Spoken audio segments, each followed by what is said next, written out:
हमारे सामने प्रश्न है, ऐसे बिंदुओं के समुच्चय का समीकरण ज्ञात कीजिए जो बिंदु P और Q से समदूरस्थ यानी कि इक्विडिस्टेंट हैं।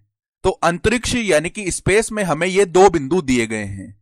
सबसे पहले 1,2,3 यानी कि यहां पर बिंदु P है और 3,2,-1 यानी कि यह बिंदु Q है। और हमें यहां पर ऐसे बिंदुओं के समुच्चय का समीकरण बताना है जो कि सभी बिंदु P और बिंदु Q से समदूरस्थ हों। तो इसे हम कैसे करेंगे?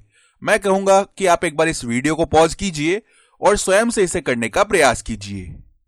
अब चलिए इसके बारे में हम साथ में मिलकर सोचते हैं।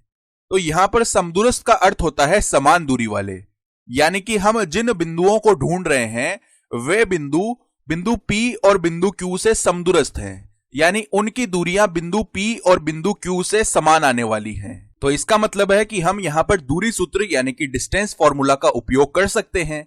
तो यदि हम बिंदु को x, y, z मान लें और दूरी सूत्र का प्रयोग कर लें तो हमें समीकरण मिल जाएगा। किंतु इसे तो हम बाद में भी कर सकते हैं, इसे बाद के लिए रखते हैं और एक बार हम इस पूरी स्थिति को दृश्य रूप में देखते हैं, क्योंकि यह बहुत मजेदार होने वाला है। चलिए बहुत से बिंदुओं की बात नहीं करते हैं, और क्या हम एक ऐसा बिंदु सोच सकते हैं जो कि इन दोनों बिंदुओं से समदूरस्थ हो, यानी कि उस बिंदु की दूरी बिंदु P और बिंदु Q से समान होगी।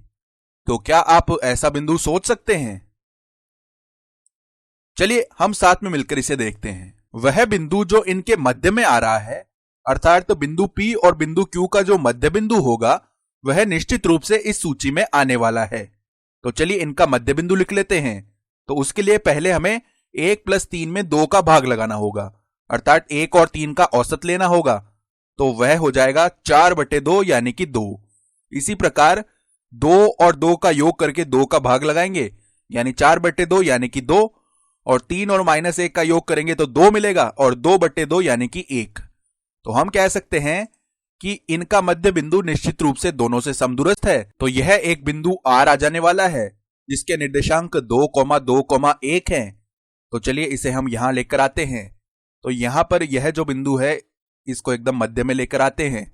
यह इन दोनों से समदूरस्थ है, यानी कि जो बिंदु R है वह इस नीले बिंदु और इस हरे बिंदु से समान दूरी पर स्थित है। तो हमें एक बिंदु तो मिल गया है। अब अगला सवाल होगा कि क्या ऐसा एक ही बिंदु होगा? क्या ऐसे और भी बिंदु हो सकते हैं? तो आप एक बार इस वीडियो को पॉज कीजिए और सोचिए कि क्या इस अंतरिक्ष में ऐसे कोई दूसरे बिंदु भी आ सकते हैं जो कि इस नीले एवं इस हरे बिंदु से समान दूरी पर स्थित हों। चलिए अब हम इसे साथ में मिलकर कर लेते हैं। तो पहले तो इन तीनों बिंदुओं को आपस में मिला लेते हैं। तो यह लंबाई और यह लंबाई आपस में बराबर होगी और यह संपूर्ण लंबाई PQ है और यह मध्य बिंदु और समदूरस्थ बिंदु है। अब हम इस मध्य बिंदु की गति करवाएंगे इस अंतरिक्ष में, और गति करवाते समय हम यह सुनिश्चित करेंगे कि इस बिंदु की दूरी इन दोनों बिंदुओं से समान ही हो। तो चलिए इसकी हम गति कुछ इस प्रकार से करवा सकते हैं। तो ये यहां पर आ गया है, किंतु अभी भी ये इन दोनों बिंदुओं से समान दूरी पर स्थित है। और देखिए यह कुछ ऐसे भी आ सकता है। तो यहां पर हम देख पा रहे हैं कि दूरियां तो अभी भी समान ही हैं। तो हम कह सकते हैं कि बिल्कुल हां, ऐसे और भी बिंदु आ रहे हैं। अब चलिए पुनः हम इस बिंदु की गति करवाते हैं। तो यह बिंदु कुछ इस प्रकार से गति कर रहा है, और यदि हम 2D में देखते हैं तो यहां पर हम क्या कह सकते हैं? देखिए हम इस बिंदु के बारे में यह कह सकते हैं कि यह बिंदु सदैव इस लाल रेखा के लंब समद्विभाजक यानी कि परपेंडिकुलर बाइसेक्टर से होकर गुजरता है। तो यह हम देख पा रहे हैं, और असल में यह बिंदु सदैव इस लंब समद्विभाजक पर ही रहता है। किंतु असल में हम 2D में नहीं 3D में हैं। तो 3D में क्या आप यह कल्पना कर सकते हैं कि यह बिंदु कहां होना चाहिए जिससे कि इस बिंदु की इन दोनों बिंदुओं से दूरियां समान हों? चलिए मैं आपको इसका हल बता देता हूं। तो यह बिंदु जब इस समतल पर स्थित होगा तब इस बिंदु की इन दोनों बिंदुओं से दूरियां समान होगी। तो अब आपका काम है कि इसका कारण बताइए कि ऐसा क्यों हो रहा है कि जब यह बिंदु इस समतल पर स्थित होता है तभी इस बिंदु की इन दोनों बिंदुओं से दूरियां समान होती हैं। तो इसके बारे में सोचिए कि ऐसा क्यों हो रहा है। चलिए हम इसको थोड़ा सा यहां पर गति भी करवा लेते हैं। तो एक बार इस वीडियो को पॉज कीजिए और यह सोचिए कि ऐसा क्यों हो रहा है, यह आखिरकार सत्य क्यों है।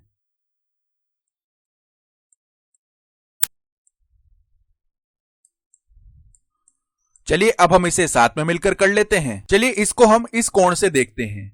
तो क्या आपको यहां पर दो त्रिभुज नजर आ रहे हैं? और असल में क्या आपको यहां पर दो समकोण त्रिभुज नजर आ रहे हैं? देखिए यहां पर एक त्रिभुज तो इस समतल के ऊपर है और एक त्रिभुज इस समतल के नीचे है। और मेरा यह दावा है कि ये दोनों त्रिभुज परस्पर सर्वांग सम यानी कि कॉन्ग्रुएंट हैं। और यह मैं कैसे कह सकता हूं? सबसे पहले देखिए, हम एक लंब समद्विभाजक यानी कि परपेंडिकुलर बाइसेक्टर से होकर गुजर रहे हैं। तो यह रेखाखंड और यह रेखाखंड दोनों लंबाइयों में बराबर होंगे। अब यह कोण और यह कोण दोनों समकोण यानी कि राइट एंगल्स हैं और यह रेखाखंड इन दोनों त्रिभुजों में उभयनिष्ठ यानी कि कॉमन है। तो SAS के उपयोग से हम कह सकते हैं कि ये दोनों त्रिभुज सर्वांग सम यानी कि कॉन्ग्रुएंट हैं। अब यदि ये दोनों त्रिभुज सर्वांग सम हैं तो हम जानते हैं कि सर्वांग सम त्रिभुजों के संगत अवयव या भाग परस्पर बराबर होते हैं, अर्थात यहां पर ये दोनों बैंगनी लंबाइयां परस्पर बराबर होंगी। और हम जब तक इस समतल पर रहते हैं, यानी यह बिंदु जब तक इस समतल पर है, हम सदैव ही इस प्रकार के दो सर्वांगसम त्रिभुजों का निर्माण कर रहे होंगे। तो ज्यामिति यानी कि ज्योमेट्री हमें इन दोनों त्रिभुजों को सर्वांगसम सिद्ध करने में सहायता कर रही है, जिससे कि हम कह पा रहे हैं कि यह बिंदु इन दोनों बिंदुओं से समदूरस्थ यानी कि इक्विडिस्टेंट है। अब देखिए हमारे सामने यह हल है, अर्थात हमारे सामने इस प्रकार के अनंत बिंदुओं का दृश्य है जो कि इन दोनों बिंदुओं से समदूरस्थ हैं। और जब तक यह नारंगी बिंदु इस समतल पर स्थित रहेगा, यह इन दोनों बिंदुओं से समदूरस्थ बिंदु की भांति व्यवहार करेगा।